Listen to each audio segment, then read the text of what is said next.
श्री राधे राधे। भक्तों, बहुत अधिक जो साहस विहीन होता है, आलसी होता है, वो व्यक्ति भक्ति में भी आगे नहीं बढ़ पाता है। ऐसा व्यक्ति तो कोई अच्छा कार्य करने में भी डरता है और उसी डर के कारण अच्छा कार्य भी नहीं करना चाहता। किंतु जो व्यक्ति थोड़ा साहसी होता है, वो लोगों की देखा देखी या किसी के समझाने बुझाने से अच्छा कार्य करता है। जैसे भगवान की भक्ति सबसे श्रेष्ठ कार्य है, वो भी शुरू कर सकता है,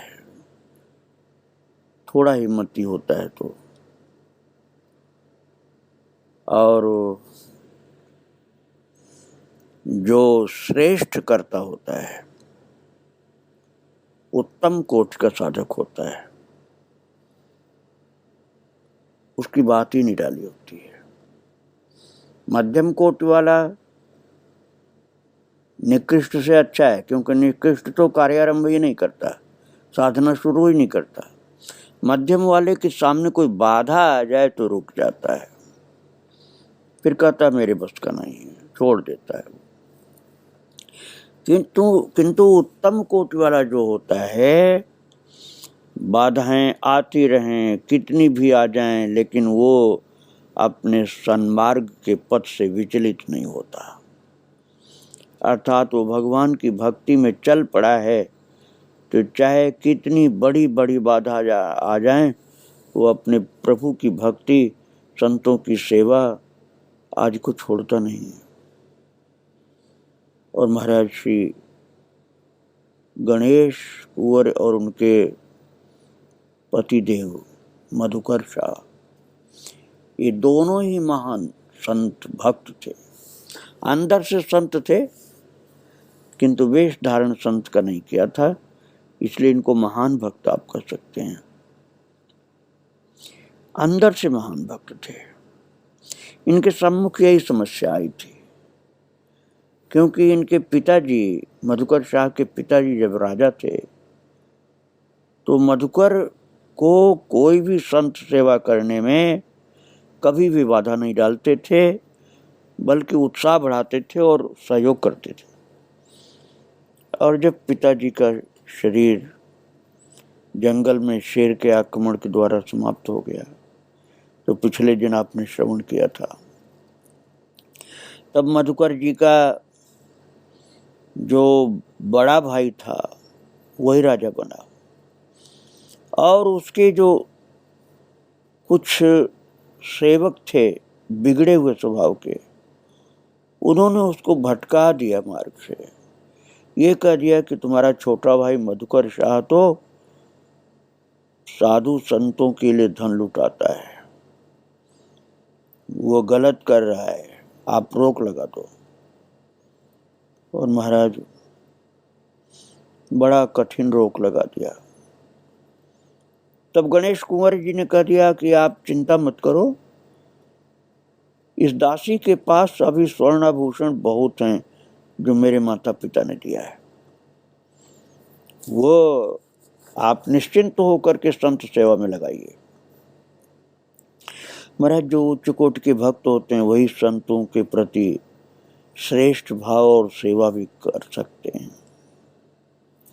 और लोगों को संतों में दोष बहुत दिखलाई पड़ते हैं, अपने में दोष नहीं दिखता उन साधारण व्यक्ति को।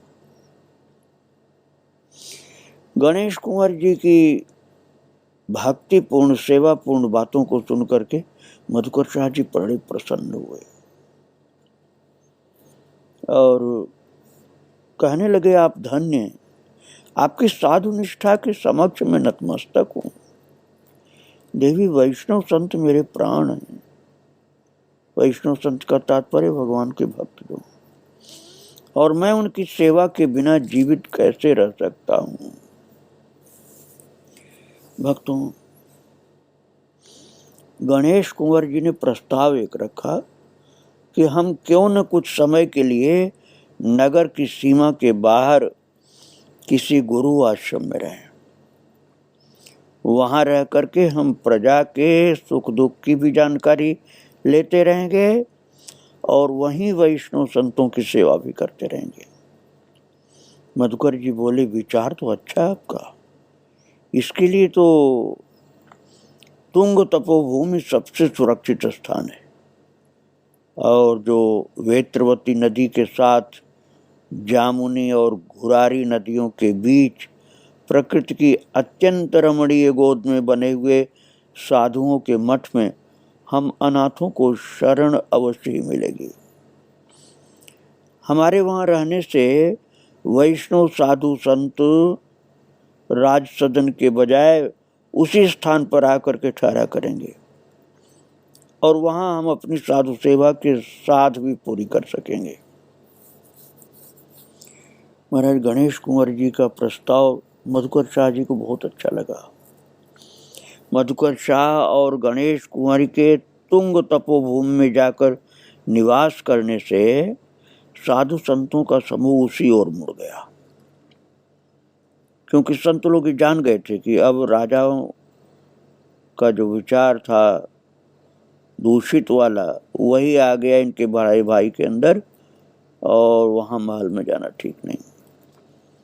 तो जहाँ मधुकर शाह और गणेश कुंवर जी तुंग तपोभूमि में रह रहे थे वहीं साधु संत लोग जाने लगे और युगल दंपत्ति संतों के चरण पखारते और चरणोदक पान करते। इतनी श्रद्धा थी उनकी। उनके स्नान के उपरांत उनके वस्त्र स्वतः धोते, संतों के कपड़े यही लोग धोते थे, मधुकर शाह और गणेश कुंवर।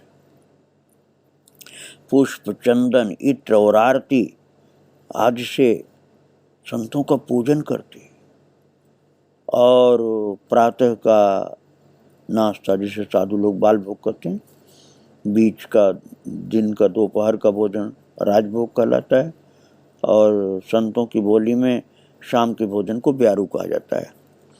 ये सब तीनों टाइम का प्रसाद, बाल भोग, राजभोग, ब्यारू, ये सब यही लोग बनाते थे स्वयं अपने हाथ से, गणेश कुंवर जी और मधुकर शाह जी। और संतों का बचा हुआ जूठन प्रसाद, महाराज संतों की प्रसादी, उसको शीत प्रसादी साधु लोग बोलते हैं, वो बहुत श्रद्धा के साथ पाते। अपनी अनुपस्थिति में भी मठ के पास पर्याप्त धन जमा कर जाते थे। जो गणेश कुंवर के मायके से आया था वही धन, और मठ के पास जमा से लेकर जाते थे कि कोई साधु शरणागत हम लोगों की अनुपस्थिति में आवे तो उसकी भी सेवा हो जाए, सदा समुचित रूप से सेवा हो सके, इसलिए पर्याप्त धन मठ में जमा कर देते थे।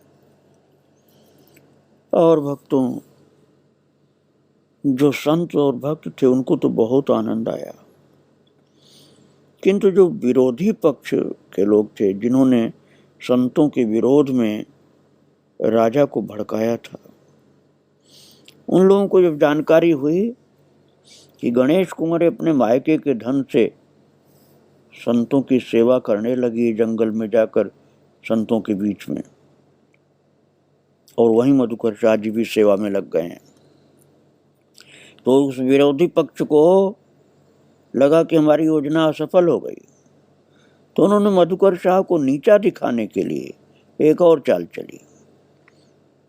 उन निकृष्ट प्राणियों ने क्या किया कि 4 धूर्त धोबियों को धन का लालच देकर अपनी ओर मिलाया। वे धोबी स्वतः खुद और अपने 4 गधा,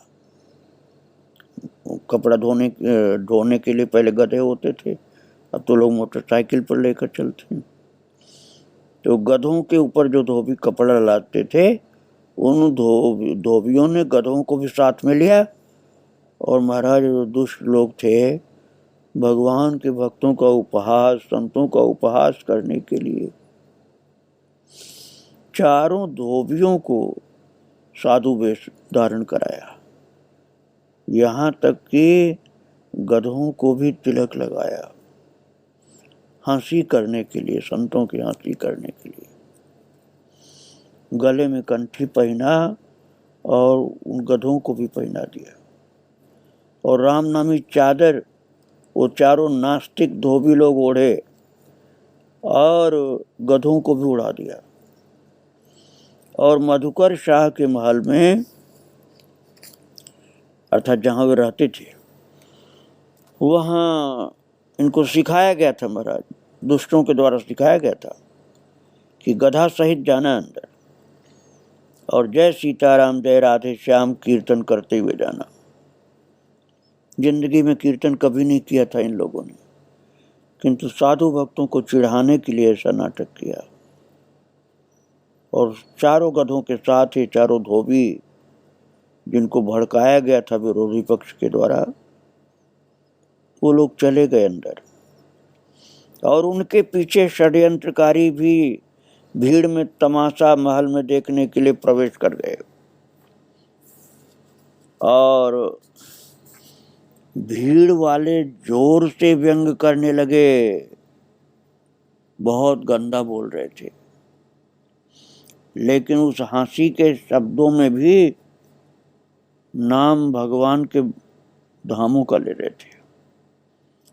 व्यंग करते हुए कह रहे थे, मथुरा वृंदावन और अयोध्या से संत पधारे हैं। महाराज मधुकर जी ने ऊपर से आंगन में पधारे वेशधारियों को देखा। महाराज भक्तों की दृष्टि ही अलग होती है, सामान्य व्यक्तियों से अलग महान श्रद्धा वाली दृष्टि होती है। मधुकर जी ने ऊपर से जब देखा आंगन में ये लोग जो आए थे उनको, कि वे कितनी ऊंची श्रद्धा वाले थे कि तिलक और भगवान के नाम की चादर, भगवान की तुलसी मैया की कंठी, ये सब देख करके खुश हो गए और जल की झारी लेकर के नीचे आए और गणेश कुंवर को कहा कि चलो वैष्णव लोग आए हैं, पूजा की सामग्री लेकर चलो। और पूजन सामग्री लेकर के उनका अनुगमन करती हुई गणेश कुंवर जी भी नीचे आए। आज बहुत दिनों के बाद संतों के आगमन की ध्वनि राज सदन में गूंज रही थी। भीड़ वाले खड़ताल, झांझ और मजीरा लेकर गधों की परिक्रमा करते हुए कीर्तन गा रहे थे। राजा रानी तो वैष्णव वेश के दीवाने थे, ये गणेश कुंवर और मधुकर शाह जी। उन्होंने सर्वप्रथम गधों को प्रणाम किया। महाराज साधारण श्रद्धा वाला ये काम कर ही नहीं सकता है, वो तो नाराज होगा। जिन्होंने हंसी की है उनको दंड देना चाहेगा, डांटेगा, फटकारेगा, लेकिन यहाँ ये बात नहीं थी। यहाँ तो सच्ची भक्ति थी, इसलिए उन लोगों ने उन धोबियों को भी प्रणाम किया और गधों को भी प्रणाम किया। महाराज उन धोबियों के भी चरण को धोया, पुष्पमाला पहना करके आरती उतारी और रानी सहित मधुकर शाह जी चरणोदक उनका पान करने लगे। नयनों में प्रेम का जल भर करके कहा, प्रभु हमारे भाग्य धन्य है, हमारे धन्य भाग जो आपका दर्शन मिला। अभी तो महाराज फिर अब आपको समझ में आना भी मुश्किल है, अब मैं जो बोलने जा रहा हूँ। उन गधों के भी, जो गधे आए थे उनके भी चरण धोया और 2 पैर उनका धोने के बाद कहा, दोनों ने हाथ जोड़कर, कैसी भक्ति थी। ये कहा कि आपने 2 चरणों से हमें कृतार्थ किया, अभी 2 चरण तो बाकी हैं, आप 4 चरणों का जल हमें दीजिए। हम सब परम पावन हो गए हैं आपकी कृपा से। हम अभी आपके भोजन विश्राम की व्यवस्था करते हैं। महाराज भीड़ और धोबी राजा रानी का ये दृढ़ वैष्णव भाव देखकर चकित रह गए। जहां सोचा गया था कि हंसी होगी, उपहास करेंगे, वहां उनके नेत्रों का प्रेम नीर देख करके चकित रह गए सब। भक्तों, वे धोबी तो कुछ पैसों की लालच में दूसरों के द्वारा भड़काए जाने पर आए थे। उन्होंने तो स्वप्न में भी ये सोचा नहीं था कि राजा मधुकर शाह बुंदेला वीर हमारा स्वागत करेंगे, कभी नहीं सोचा था। और जो लोग षड्यंत्रकारी लोग पीछे आए थे वो भी चकित थे। वो ये सोच रहे थे कि हम तो दुष्ट लोग हैं, हमारे ऊपर तो नाराज होंगे वो। लेकिन महाराज जब इस तरह से स्वागत हुआ, उनका चरण धोया गया, आरती उतारी गई, हाथ जोड़ के प्रणाम किया, तो वे लज्जित होकर के राजा रानी के चरणों में गिर गए। अर्थात गणेश कुंवर जी और मधुकर शाह जी के चरणों में वो दुष्ट षड्यंत्रकारी लोग और धोबी सब चरणों में गिर गए और गिर करके चरणों में रोने लगे, क्योंकि इन महापुरुषों के दर्शन करके उनकी बुद्धि सुधर गई थी। और रो कर कहने लगे, दुहाई महाराज, दुहाई है, हमसे आपका बड़ा अपराध हुआ, हमें क्षमा कीजिए प्रभु। राजा मधुकर शाह जी ने कहा, पुत्रों, अपने बच्चों के किसी भी खेल से माता पिता को प्रसन्नता ही होती है, फिर आप लोगों ने तो हमारे वैष्णव प्रेम की परीक्षा ली है, इसमें कदाचित ही क्या है। फिर राजा ने सबको पारितोषिक दिया, पुरस्कार दिया। अर्थात मधुकर शाह जी ने, वास्तव में तो राजा उनके बड़े भाई थे, लेकिन छोटे भाई को लोग राजा ही कहते थे। उन्होंने सबको पुरस्कार दिया और कहा कि आप लोगों ने तो हमारे वैष्णवता की परीक्षा ली है, बड़ी कृपा आपने की है।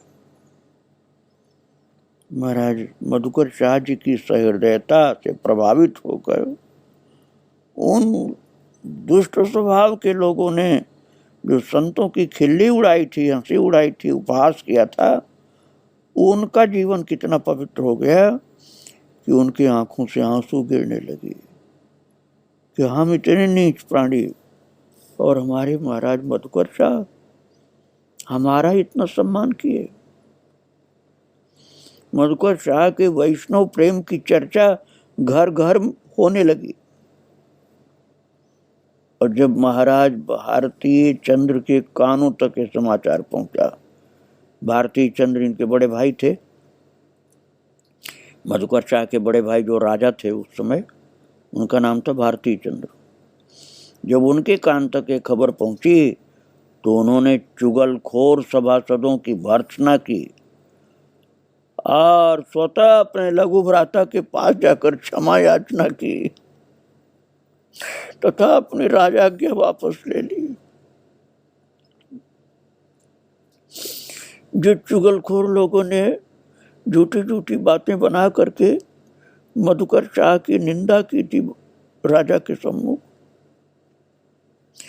वो समझ गए राजा कि मेरा छोटा भाई तो धर्मात्मा है, महान भक्त है, उसकी बुराई इन लोगों ने झूठ में बना करके मुझे भटकाया था, इसलिए अपने छोटे भाई के पास जा करके बड़े भाई राजा ने क्षमा मांगी और जो अपनी आज्ञा दे रखी थी इन लोगों के लिए सताने के लिए, वो वापस ले ली। और राजा ने अपनी भ्रातृ वधू रानी गणेश कुंवर के लिए एक भव्य राजमहल बनवाकर भेंट किया और कहा कि आप दोनों महान हैं, मैं राजा हूं, आपका बड़ा भाई हूं, ये बात तो सत्य है, किंतु आप दोनों के अंदर जो प्रभु की भक्ति है उसका कोई अंश हमारे अंदर नहीं। आप हमसे छोटे जरूर हैं, लेकिन गुणों में, भक्ति में बहुत महान है आप। एक महल बनवा करके राजा ने भेंट किया। क्षमा मांगा छोटे भाई से, छोटे भाई की पत्नी से। और अब तो मधुकर शाह और गणेश कुंवरी का महल पुनः साधु संतों के आगमन से भगवत भक्तिमय हो गया। रानी गणेश कुंवर जी की आज्ञा थी कि उनके महल में कोई भी वैष्णव वेशधारी संत को आने से न रोका जाए और उस भक्त संत के आगमन की सूचना उन्हें तुरंत दी जाए। इससे वे स्वतः आकर संतों का अभिवादन करती थी और पूजन करती थी। संतों की इच्छा के अनुसार उनके ठहरने की और भोजन की व्यवस्था करती थी। सत्संगत का लाभ लेते हुए संतों से कथा सुनती और उनकी जाने पर दान मान से सम्मानित करती थी। भक्तों, एक बार की बात है, रानी गणेश कुंवर जी अपने राजमहल में अकेली थी और पूजा ध्यान की तैयारी में थी। उसी समय एक दुष्ट धूर्त चोर वैष्णव साधु के वेश में पहुंच गया। धूर्त तो था, चोर था, और वैष्णव साधु के वेश में आया, साधु का वेश बना करके। और रानी जैसे उससे प्रणाम करने के लिए झुकी, उस कपट मुनि ने अपनी चादर में छुपे हुए चाकू को निकाल लिया और चाकू लहराते ही उस धूर्त ने कहा, माल निकाल, जल्दी कर, नहीं तो चाकू घोंप दूंगा। रानी को समझते हुए देर नहीं लगी कि ये कौन है, पर उन्होंने सोचा आज प्रभु का दूसरा ही रूप सही। वे विनम्रता पूर्वक बोली, बाबा ये तो राजमहल है, यह माल कहाँ? माल तो कोषालय में रखा है। चोर जोर से बोला, अच्छा जेवर निकालो, चलो अंदर चलो। रानी समझाने का प्रयास किया, जेवर भी सुरक्षा में रहता है, यहाँ आपको कुछ मिलने वाला नहीं है। आपका साधु वेश देखकर राजा आपको मनमाना धन दे सकते हैं, आप थोड़ा रुकें। चोर जानता था कि अधिक विलंब होने पर वो राजमहल से जीवित नहीं जा सकता, इसलिए उसने क्रोध में आकर चाकू का वार कर दिया रानी के ऊपर, और चाकू रानी के जांघ में लगा। इससे रक्त की धारा भूमि पर फैल गई। रानी जमीन पर गिर पड़ी। चोर ने किसी के आने की आहट सुनी और वहां से भाग लिया। रानी ने साड़ी से पैर कस करके अपना बांध लिया और दासी को पुकारा। साधु संतों का प्रवेश अप्रत्याशित नहीं था, इसलिए उधर किसी ने ध्यान ही नहीं दिया। सब लोग सोचते थे महल में तो साधु संत आते ही रहते हैं। दासी उधर सामान्य गति से आई, पर रानी के पास खून देख करके दौड़ पड़ी। रानी ने मुंह पर उंगली रख करके अपने उसे इशारा किया कि शोर मत मचाना। दासी के सहारे रानी अंदर गई। जिसकी जांघ में घाव हो गई थी, उस रानी को चलना मुश्किल था। दासी को पकड़ करके धीरे धीरे अंदर गई और उपलब्ध औषधियों से युक्त पट्टी बांध ली। रक्त के स्थल को, घाव के स्थल को स्वच्छ कराया। दासी को समझाकर शांत किया और राजा सहित किसी को भी घटना के बारे में बताने से मना कर दिया। रानी किसी भी स्थिति में साधु वेश को दंडित या कलंकित होने के पक्ष में नहीं थी। यहाँ तक कि जब मधुकर जी महल में पधारे तो रानी उनसे भी नहीं मिली और ये कह दिया कि मेरा शरीर अशुद्ध है। ऋतुमती होने का, मासिक का बहाना बनाया कि मासिक धर्म है, इसलिए मेरा शरीर अशुद्ध है। पति को कह दिया, आप दूर रहिए, मेरा शरीर अभी शुद्ध नहीं है। उन्हें भय था कि कहीं राजा को साधु वेशधारी धूर्त चोर की करतूत का पता चल गया तो उसे पकड़वाने का प्रयास करेंगे। 3-4 दिन निरंतर विश्राम करने से रानी की चोट का घाव थोड़ा ठीक हुआ। तो राजा ने कहा कि ऐसा कौन सा क्या हो गया कि आपको इतनी तकलीफ हो रही, क्यों नहीं चल पा रही? तब रानी ने अपनी नित्य क्रियाएं जब आरंभ की राजा को बाद में बताया और भगवान के भजन में लगी रही रानी।